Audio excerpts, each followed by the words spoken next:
ஓம் Sairam. கபர்டே diary. அலங்கார சாவடி.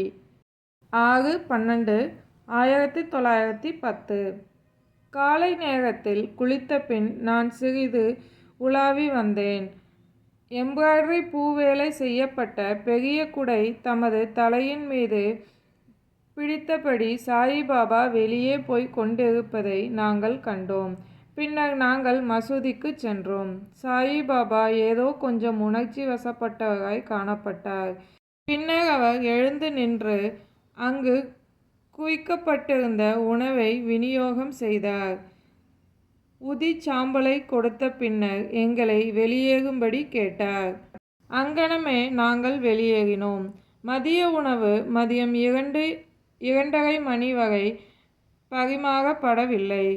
உண்ட பின்னர் மாலையில் நாங்கள் பேசிக்கொண்டு அமர்ந்திருந்த தருணம் சாயிபாபா வெளியே உலவுவதற்காக வந்தபோது அவரை கண்டோம்.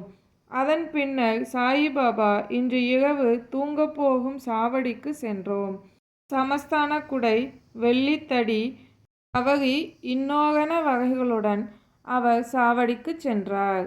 சாவடியும் மிகவும் இனிதான விளக்குகளால் அலங்கரிக்கப்பட்டிருந்தது. ராதாகிருஷ்ண மாயி என்றழைக்கப்பட்ட மாதுவும் விளக்குகளுடன் வெளியே வந்தாள். நான் அவளை தொலைவிலிருந்து பார்த்தேன். நாளை மாதவ்ராவ் வெளியூர் செல்வதாகவும் நாளை மறுநாள் திரும்பப் போவதாகவும் கூறினார். இதற்கு சாயி மகராஜின் அனுமதியையும் கேட்டுப் பெற்றனர். ஓம் சாய்ராம். சாயின் வார்த்தைகள் மீது நம்பிக்கை வைப்போம்.